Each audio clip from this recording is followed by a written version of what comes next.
I knew something was off the moment I stepped into my backyard and heard nothing but silence. No clucking, no rustling, just quiet. my chickens, 6 of them, were gone. Coop door wide open, latch snapped clean like someone used bolt cutters.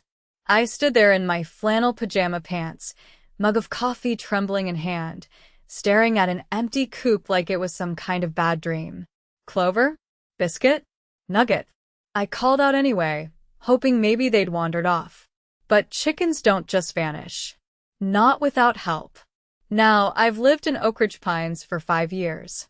Quiet neighborhood, mostly good folks. But we've got an HOA, and the queen of that little regime is none other than Patricia Elmore, your textbook HOA Karen with a sharp bob, permanently pursed lips, and a voice that could strip paint off a fence. She's always been on my case since I moved in. First it was my truck being too blue, then my grass being too wild, and last month she left a warning letter in my mailbox claiming my chickens were unauthorized livestock. Even though I had written proof from the city that backyard hens were perfectly legal.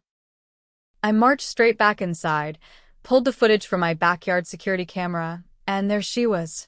Patricia, in her beige windbreaker and orthopedic sneakers, creeping around my fence at 4:17 a.m., flashlight in one hand and bolt cutters in the other. She opened the coop, chased the chickens into a giant plastic dog crate, loaded them into the back of her Lexus SUV, and drove off like she was rescuing hostages. I couldn't believe it. She actually stole my chickens. I drove straight to the sheriff's office. Deputy Alvarez watched the footage twice, eyebrows climbing higher every time. "Is that Patricia Elmore from Oak Ridge Pines HOA?" he asked. Yep. He let out a low whistle. "Well, she's got nerve." "She's got more than that," I said. "She's got my chickens." Alvarez made a copy of the footage, shook his head, and said, "We'll handle it." By the time I got back home, I had 3 HOA violation notices taped to my front door. 1 for refusing to comply with livestock regulations, 1 for disparaging an HOA board member, and 1 just said attitude. I laughed. Actually laughed out loud. Because now I had her. On camera. Breaking and entering. Theft. Harassment. And the cherry on top? She trespassed on camera while wearing an HOA badge. That night, while I grilled a burger alone in my chickenless backyard, I got a call from my neighbor, Old Man Reggie, who lived 2 houses down. "Hey, Carter," he said. "You're not gonna believe this. I saw Patricia this morning at the community garden. With your chickens." She told folks she was rehoming them for the safety of the neighborhood. I thanked him, hung up, and filed a formal police report the next morning. I included the footage, the city's livestock ordinance, and copies of every ridiculous HOA letter she'd ever sent me. And then I forwarded the entire package to the county prosecutor's office. I spent the next morning at the county clerk's office, standing in a line behind a man arguing about a parking ticket and a woman trying to register a boat she clearly didn't own. When it was finally my turn, I handed over the packet of documents I'd assembled: security footage, timestamps, the city livestock code, and the official police report. The clerk took one look at the footage still image I'd paper clipped to the front and muttered, "Oh, it's her." "You've seen her before?" I asked. "She's been in here more times than I can count," the clerk said, stamping my documents. "Last month, she tried to file a restraining order against a neighbor's bird feeder. Back home, I found a note shoved under my doormat. Not in an envelope, just folded paper with shaky handwriting. "You've made a mistake, Carter. You'll regret this. The HOA always wins." No signature. But I didn't need one. The paper still smelled like her perfume, something sharp and citrusy, like a lemon wedge dipped in vinegar. I didn't respond. Instead, I contacted a civil litigation attorney named Janelle Reed, someone I'd met at a city council meeting 2 years ago. She was known for going after corrupt HOAs, and better yet, she lived just outside our neighborhood. When I explained the situation, she didn't hesitate. She committed theft, trespassing, and possibly animal cruelty, depending on how she transported them, Janelle said. You're not just dealing with fines and bylaws anymore. This is criminal, and it's actionable. By the following week, charges were filed. Patricia got served during an HOA board meeting at the clubhouse, apparently right in the middle of a PowerPoint slide titled, Upholding Community Values. That night, I received a call from another neighbor, Lila, who'd been on the HOA board until she resigned 3 months ago. You didn't hear this from me, she said, but Patricia's been hiding violations from the rest of the board. We never voted on half the fines she sent out. She's been using blank letterhead and stamping them herself. Asked if she'd testify. I'll do one better, Lila said. I kept copies. Within days, the neighborhood buzzed. Lawn chairs appeared on driveways. People lingered at mailboxes longer than usual. Someone even started a group chat called Feathers of Justice. Stories poured in. Patricia had fined one family for using a trampoline she claimed attracted squirrels, another for painting their fence a shade she called emotionally aggressive. The court date was set for Friday morning. I wore a blazer for the first time in years and brought a flash drive with every piece of evidence. Janelle met me outside the courthouse wearing sunglasses and a trench coat like she was starring in her own legal drama. Inside, Patricia sat at the defendant's table, lips pressed so tight they practically disappeared. Her attorney, a young man who looked like he'd rather be anywhere else, kept flipping through her file like he was hoping the pages would rewrite themselves. When the judge called the case, Patricia stood stiffly, chin high. But when the footage played her creeping across my lawn, cutting the latch, and hauling my hens into a crate, her posture collapsed. Her attorney leaned over and whispered something that made her face drain of color. Then came the witness testimony. First, Reggie described what he saw at the community garden.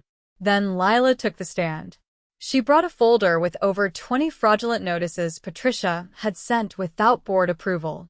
The judge raised an eyebrow. You're telling me she was issuing fines under the HOA's name without a vote? That's correct, Lila said. She ran the board like a personal kingdom. Patricia's attorney tried to object, but the judge shut him down with one look. It was my turn last. I explained how the chickens were legally permitted, showed the city code, and detailed the harassment I'd endured. I played the part of the footage that showed Patricia loading the crate into her SUV. The judge leaned back in her chair, crossed her arms, and exhaled slowly. Ms. Elmore, do you understand the severity of what you've done? Patricia stood, visibly trembling. Your Honor, I was only trying to protect the community. Chickens carry diseases and save it, the judge said flatly. You entered someone's private property without permission. You stole livestock. You fabricated legal documents. That's not community protection. That's criminal misconduct. Patricia's voice cracked. I didn't mean for it to go this far. Please, the judge held up a hand. Stop talking unless you want to add perjury to the list. Janelle leaned toward me. She's going to beg for a plea deal. And she did. After a short recess, Patricia's attorney returned with a deal restitution for the stolen animals, an agreement to resign from the board permanently, and a public apology at the next HOA meeting. In exchange, the felony charges would be reduced to misdemeanors if she completed community service and attended mandatory anger management and ethics training. The judge approved the deal but made one thing clear. If I see you in this courtroom again, Ms. Elmore, you won't walk out with probation. You'll be escorted out in cuffs. Outside the courthouse, Janelle shook my hand. You just reminded a lot of people that HOA boards aren't above the law. I finally got my chickens back 2 days later. Animal control had picked them up from the community garden and kept them safe in a foster setup. Clover was missing a few tail feathers and Biscuit had a limp, but they were alive, clucking like nothing had happened. At the next HOA meeting, Patricia stood behind the podium, pale and twitchy, holding a typed statement. She read it without inflection, apologizing for overstepping boundaries, and making decisions without proper authority. Someone in the back coughed the word dictator. After she stepped down, a vote was held to replace her. Lila won by a landslide.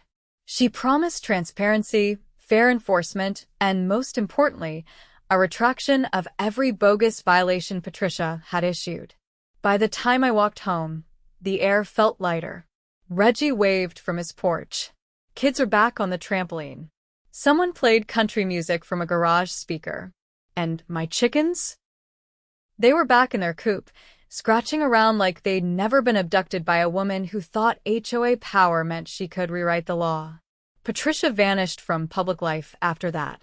Her house went up for sale within a month. Rumor was she moved to a gated community across the county line. One with no HOA. No one missed her. 3 weeks after the courtroom fallout, the HOA's clubhouse still smelled like half-dried paint and lemon-scented cleaner from Patricia's panicked pre-resignation rebranding spree. The new board had taken over, and Lila, now president, had already begun reversing the worst of Patricia's reign. But there was something still gnawing at me. The chickens were safe. The charges were filed. Patricia was out. But the HOA's finances? No one had touched that mess yet. I hadn't forgotten the time she'd tried to fine me for attitude. That detail had eaten at me. Not just because it was ridiculous, but because it was typed in a different font than the rest of the letter, as if it had been slapped on quickly. The more I thought about it, the more I realized how many little inconsistencies there were: letterheads that didn't match, signatures formatted differently, amounts that fluctuated between versions. So I asked Lila if I could volunteer on the HOA's budget review committee. "You sure you want to sift through Patricia's spreadsheets?"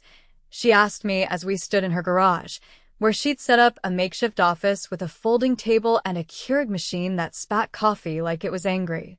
"I don't like unanswered questions," I said. "And if something's off, I'd rather we find it before the county does." She handed me a banker's box labeled HOA Financials 2022-2024 and gave me a look I hadn't seen before, something between relief and wary expectation. It didn't take long. By the second folder, I found a string of checks made out to OP Maintenance Services. The amounts were always neat, round numbers, $5,000 exactly, $8,000, then 3 payments of $6,000 each. The name didn't appear on any of the board-approved vendor lists. I ran it through the state's business registry, no match. A reverse address search showed the payments were being mailed to a P.O. box 2 towns over. I brought it to Lila the next morning. "OP Maintenance," she said, flipping through the copies. She told us groundskeeping was done by Evergreen Landscaping. I nodded. These payments never went through Evergreen. And they're not showing up in the minutes. I think she created a ghost company. Lila sat down slowly.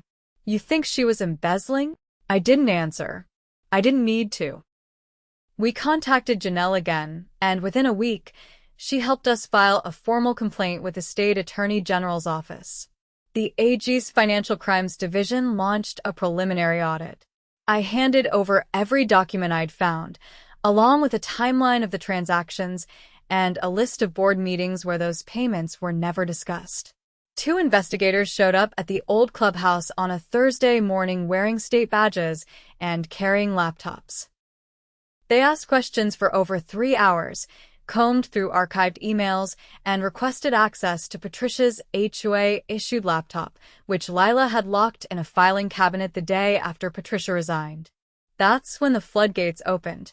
Hidden within the laptop were spreadsheets labeled as annual budget adjustments, but their contents told a different story. Patricia had rerouted over $80,000 in HOA funds to the fake company during her 3-year term. Most of it was marked as emergency landscaping, pest mitigation, and property hazard fees. None of those services had ever occurred.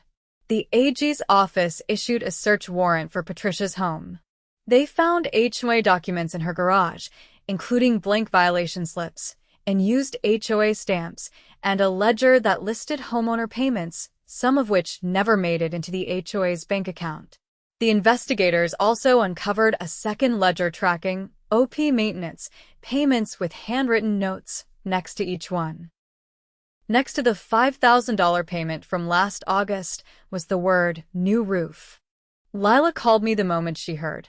She used HOA money to fix her house, she said, nearly breathless. Carpet cleaning, gutter replacements, a whole home generator. The generator part made my jaw clench. We'd had a blackout 2 months ago. Half the neighborhood sat in the dark while Patricia's house glowed like a lighthouse. 2 days later, Patricia was arrested. This time, no plea deal softened the blow. She was charged with felony embezzlement, mail fraud, and misuse of public funds. The sheriff's department didn't do it quietly, either. They showed up at her rental house with 2 marked cruisers and a plainclothes officer from the AG's office. She was in the front yard, pruning a hedge that didn't belong to her when they cuffed her. The story hit the local news that night.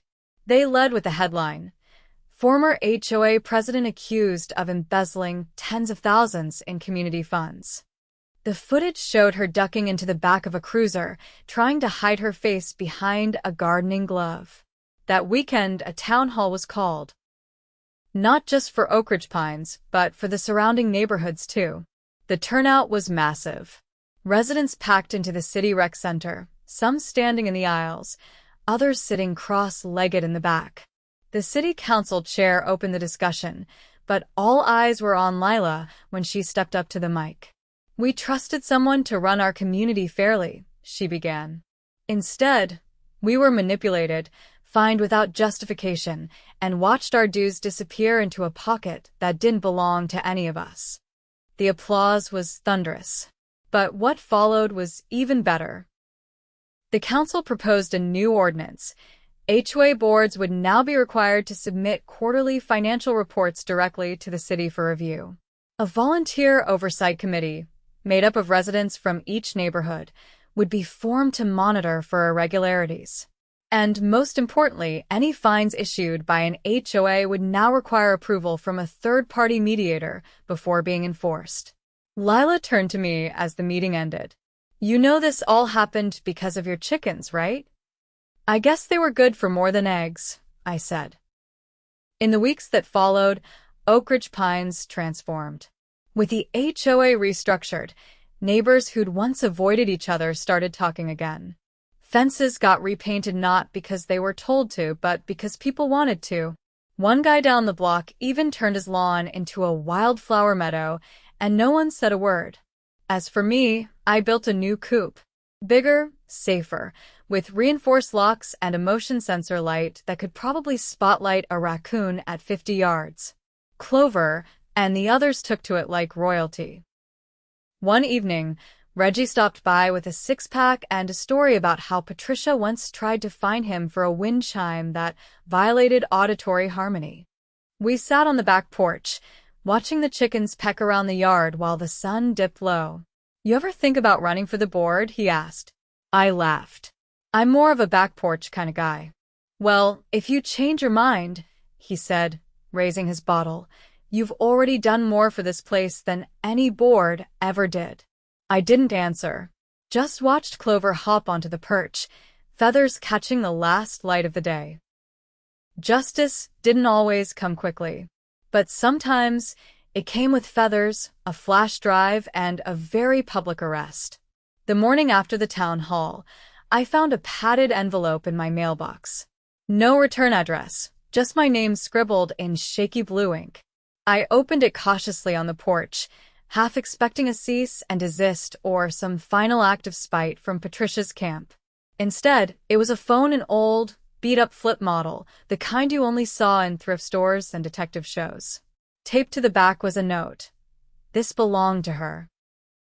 Thought you should be the one to turn it in." Inside the envelope was also a key, the kind used for cheap lockboxes, and a post-it with the storage unit number written on it.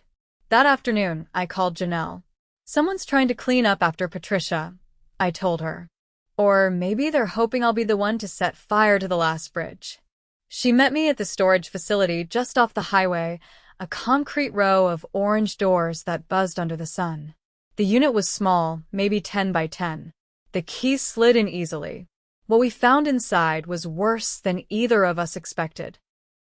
Dozens of HOA documents, some shredded halfway, some still intact, were stacked in filing tubs.